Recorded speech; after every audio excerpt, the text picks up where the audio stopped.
Hey, Ransom's here. Just ran down the hall from our sister station, X1075. How are you, my friend? I am doing really good, Heidi. How about yourself? I am great. All right. I looked at the trailer for Don't Breathe because you put it up on Twitter, Ransom Palooza. It looks pretty darn scary. Yes, this is a brand new horror movie from the same team that brought us the remake of Evil Dead a couple of years ago. Okay. Actually, one of the girls that was the lead in Evil Dead, Jane Levy, is the lead in this movie as well.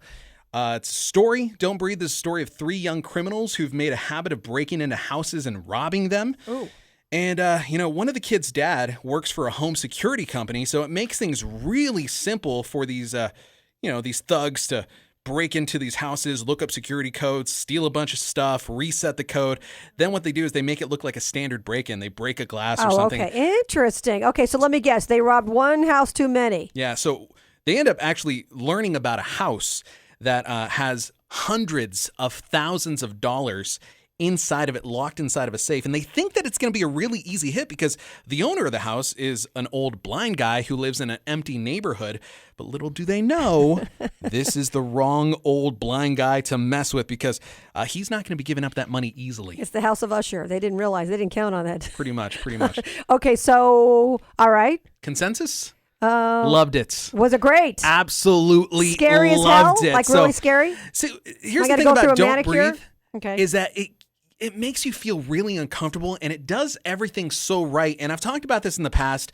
It's so easy for movies of the horror genre to, heavily rely on one type of scare. And normally it's the cheap jump scare. We've talked about this before. It's when the monster jumps out of the dark and boom, and they do that over and over and over and over again. And normally I'm not the biggest fan of the jump scare, but for whatever reason, it works in this movie. And it might be because the movie is grounded in reality, and there's also something really awesome about the monster in this film being a real guy. It's a blind guy in his own house, heightened senses. That's interesting too. Yeah, right. He essentially is the monster in this house in this movie because he's trying to track down these kids who broke into his house. So he finds a way to trap them inside his pretty normal size house. Don't tell me too much. You're not telling me too much. Well, yeah, you can see this in the trailer. Okay. But he finds a way to trap these kids who broke into his house, and he's got a gun, and he's going around, and he's trying to use his heightened hearing and his smell to track these guys down. Interesting premise. So, it's a really interesting premise, and the blind guy is played wonderfully by Stephen Lang, who you might remember from Avatar.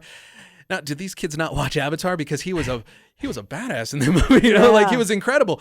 But and again, he is really, really good in this film too. And I really, really love this movie. I just think that it's so good. It does the jump scares well. It does the psychological horror really well, and it just left me feeling super uneasy throughout the entire film. Well, that's how it's supposed to be. Now, is it one of those typical things? Well, you obviously liked it, so it's not just a bunch of gore for no reason, right?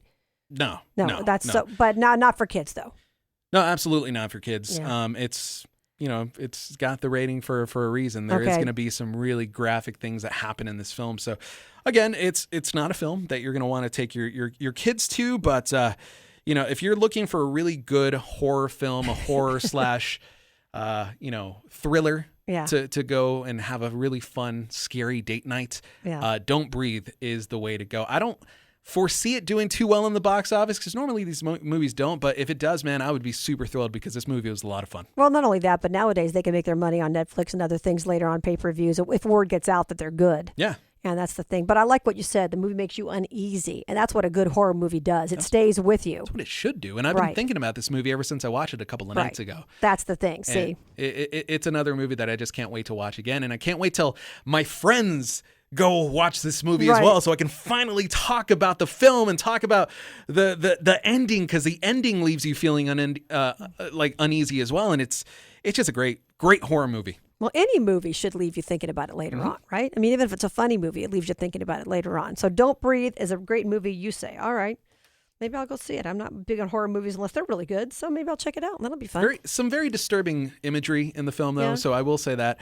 So if you're not comfortable with that, maybe skip it. Talk to a friend of yours who might you feel the same way about movies. If they see it, maybe you'll go see it. But okay, I liked it. I liked it a lot. All right, cool. And what's coming up next week, my friend? Next week, we're starting to get into like Oscar season where they start bringing out all these artsy movies, and we're going to be talking about The Light Between Oceans, which is the brand new movie featuring Michael Fassbender and Alicia Vikander.